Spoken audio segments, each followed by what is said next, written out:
Assalamualaikum warahmatullahi wabarakatuh. Halo Sobat Islam, terima kasih sudah mengklik video ini.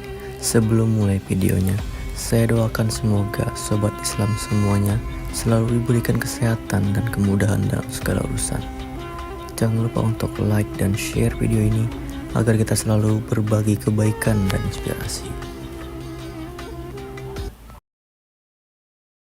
Dunia benar-benar terguncang ketika Vladimir Putin, tokoh kontroversial yang dikenal sebagai sosok paling kuat di Eropa Timur, dengan tegas dan tanpa keraguan menyatakan bahwa dirinya telah masuk Islam dan menyerukan kepada seluruh rakyat Rusia untuk meninggalkan gereja-gereja dan membuka hati terhadap Islam sebagai jalan hidup baru bangsa Rusia. Pernyataan ini menggema dari Kremlin hingga ke pelosok Siberia dan menjadi berita utama di seluruh dunia. Rusia masuk Islam, tanya The New York Times. Sementara Al Jazeera menulis, kebangkitan timur, Rusia menuju Islamisasi. Namun di balik pengumuman yang mengejutkan itu, terdapat kisah panjang, penuh misteri, pencarian makna, dan pergolakan batin dari seorang pemimpin yang telah melihat semuanya dari era komunisme tanpa Tuhan, hingga lonjakan ortodoksi yang dimanfaatkan untuk politik nasionalis, hingga pada akhirnya menemukan cahaya sejati dalam kalimat La ilaha illallah Muhammadur Rasulullah.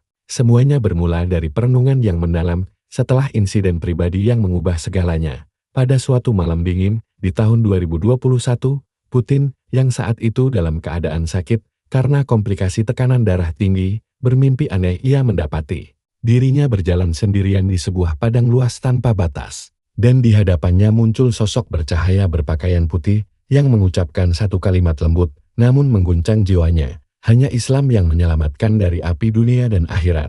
Putin terbangun dengan tubuh gemetar dan hati yang belum pernah merasakan kekosongan sedalam itu, dan sejak hari itu ia diam-diam memerintahkan tim khusus dari Badan Intelijen untuk mengumpulkan informasi paling otentik tentang Islam, Nabi Muhammad, dan Al-Quran.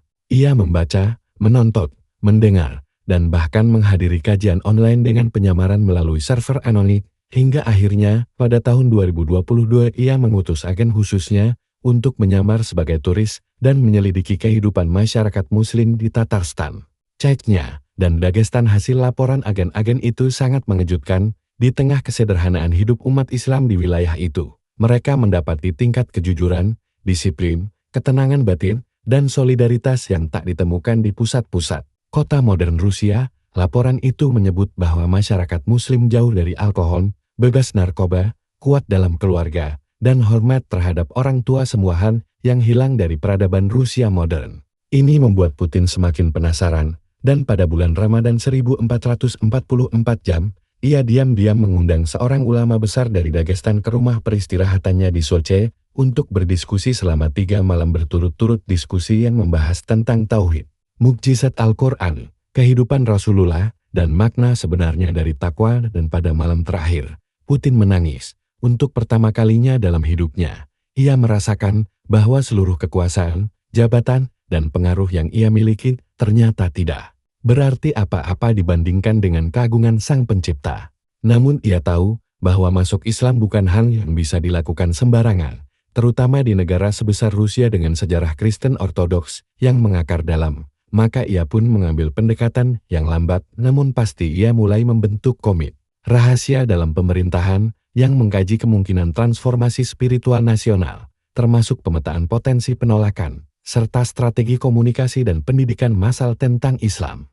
Pada awal tahun 2023, ia mulai mengubah retorikanya secara halus dalam pidato-pidato kenegaraan, sering mengutip nilai-nilai keadilan, kesederhanaan, dan ajaran ilahi yang bersumber dari Ibrahim dan Musa tanpa menyebut langsung Islam, namun cukup menyiratkan arah yang mulai ia tempuh. Hingga akhirnya pada akhir tahun 2024, dalam pertemuan tertutup dengan Dewan Keamanan Nasional, ia menyampaikan bahwa ia secara resmi telah bersyahadat dan akan mengumumkannya kepada publik dalam waktu dekat. Sontak para jenderal terkejut, beberapa marah, namun mayoritas justru menunjukkan ketertarikan, dan bahkan dalam waktu singkat beberapa dari mereka mulai ikut mempelajari Islam secara diam-diam. Dan ketika pada pagi 12 Maret tahun 2025, Putin tampil di televisi nasional dengan pakaian putih, tanpa simbol kekuasaan, dan hanya membawa Al-Quran kecil di tangannya, rakyat Rusia membeku. Ia berbicara tanpa naskah, mengutip surah Al-Ikhlas dengan pelafalan Arab yang cukup fasih, lalu berkata, "Saya telah menemukan kebenaran yang saya cari sepanjang hidup saya. Saya bukan lagi hanya pemimpin politik, tetapi hamba Allah. Saya menyeru kepada kalian semua, wahai rakyatku, bukalah hatimu terhadap Islam, bacalah, pelajarilah, jangan percaya pada propaganda. Ini bukan perintah, ini adalah ajakan dari seorang saudara yang telah menemukan cahaya." Sejak saat itu, Rusia berubah dengan kecepatan luar biasa. Lebih dari 2000 masjid baru dibangun dalam kurun setahun, universitas-universitas membuka jurusan studi Islam, dan bahkan saluran TV, pemerintah, membuat program-program kajian Islami yang dipandu oleh mualaf Rusia sendiri. Di kota-kota besar, pemandangan wanita berhijab menjadi lazim, dan banyak kaum muda mulai mempelajari bahasa Arab untuk bisa membaca Al-Quran dalam bahasa aslinya. Gereja-gereja kosong, bukan karena dipaksa, tapi karena umat mulai menyadari perbedaan antara dogma dan kebenaran. Bahkan beberapa pastor ortodoks yang terkenal akhirnya mengumumkan bahwa mereka telah masuk Islam setelah membaca Al-Quran dan merenungi keesaan Tuhan yang murni,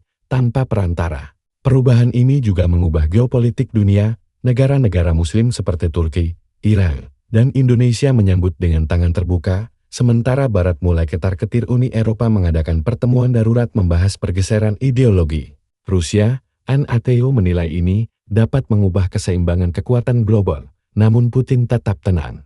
Ia mengatakan dalam wawancara eksklusif dengan media Timur Tengah bahwa Islam bukanlah ancaman, melainkan solusi. Ia menyebut bahwa jika seluruh dunia memeluk Islam yang sejati, bukan yang dipolitisasi, maka tak akan ada lagi perang, korupsi, atau kemunafikan. Dan di antara pernyataan paling mengejutkannya adalah ketika ia mengatakan bahwa jika seluruh Rusia menerima Islam, ia akan menyerahkan kekuasaan dan hidup sebagai warga biasa yang mengabdi di jalan Allah. Pernyataan ini membuat dunia internasional terdiam, karena tidak ada pemimpin yang rela melepaskan kekuasaan demi keyakinan. Namun itu yang terjadi pada akhir tahun 2025, setelah melihat jutaan rakyat Rusia bersyahadat dan masjid-masjid dipenuhi setiap hari. Putin mengundurkan diri dari jabatan presiden dan menetap di Kazan sebagai pembimbing ruhani bagi para mualaf baru. Ia hidup sederhana, hanya memakai baju putih dan paci, serta mengajar tafsir dan fikih dasar setiap pekan.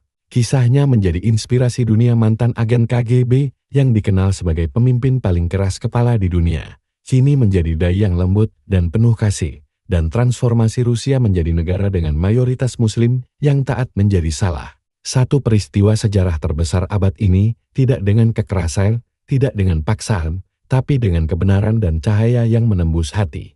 Kini, Rusia bukan lagi negara yang dikenal karena vodka dan kekuasaan, tetapi sebagai negeri yang menjadikan Adzan sebagai suara pagi, Al-Quran sebagai cahaya petunjuk, dan Islam sebagai jalan hidup. Dan Vladimir Putin, kini dikenal sebagai Abdul Karim Putin, dikenang bukan hanya sebagai presiden, tetapi sebagai pelayan Allah yang membalikkan arah sejarah seluruh peradaban Eropa Timur, membawa jutaan jiwa kepada jalan yang lurus, dan menulis babak baru dalam perjalanan Islam di dunia modern.